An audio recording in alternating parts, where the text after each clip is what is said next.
last time you saw the embroidery, we had it face up. What we've now done is we've cut it off the stretcher, cut through the old restoration fabric around the edge and removed that wooden frame. We've turned it over face down onto this slightly padded board with smooth non-static paper, and we're just slowly peeling back the restoration fabric and removing the stitches as we go.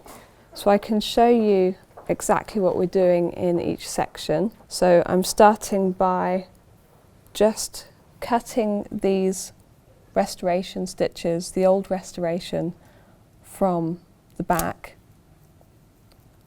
like this, using tweezers to remove them. This is quite tricky because a lot of the threads are very degraded, so they're just breaking off in the tweezers very often. I'm cutting the restoration fabric into strips as I go. So I'm peeling this back to reveal the back of the embroidery, and then just removing the restoration stitches as I go. And to make this easier, I'll cut off each strip so that it's not getting in the way. This fabric, it has some historical interest, so we'll probably just keep a fragment as a record of that original restoration. It's really special to be able to see the back of the embroidery. We wouldn't have had this opportunity unless we had decided to remove the degraded restoration fabric. So it's fantastic to be able to get a better insight into how the embroidery was made, the size of the stitches, and most of all, the colour of the threads, because they're less dirty and less faded on the back. So we get a much better sense of how they would have looked originally. So I'm taking the backing off the area that is behind the right-hand bodhisattva figure. It's the area of the face, so I've got the face and the halo. And here there's much less stitching than in some of the other areas, but you've got a lot of this dark blue thread that is following the outlines in the embroidery. I'm starting off by just cutting or breaking each of the threads on the back. The thread used in the restoration is actually so degraded that I don't need any force or even scissors at all in order to break it. It's just a light touch and it's just falling apart. So it really again reinforced the reason why we need to redo this stitching. So I'm just breaking the stitches in this area, and then where I can, I'm pulling them out.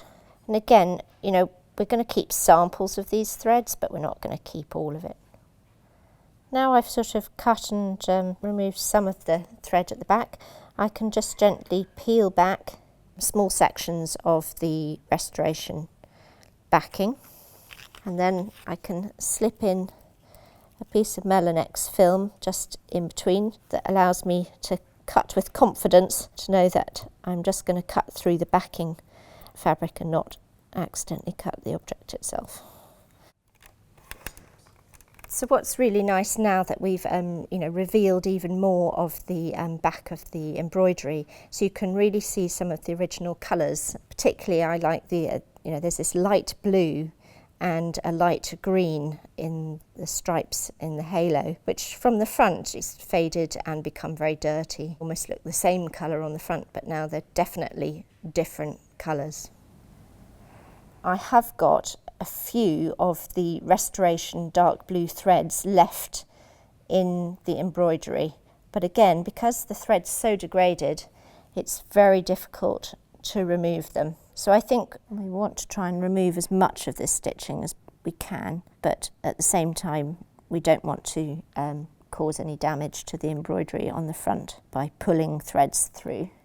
So I think I can just pick off the longer ends, but I think we just have to leave the rest in.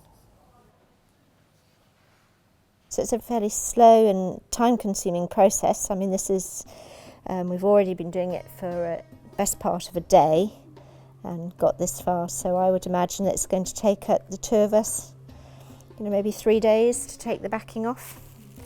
And it's going to get increasingly harder as we reach the middle of the embroidery. Luckily, the most intensive areas of stitching are mainly concentrated in the edges and the tops and bottom, so that's good.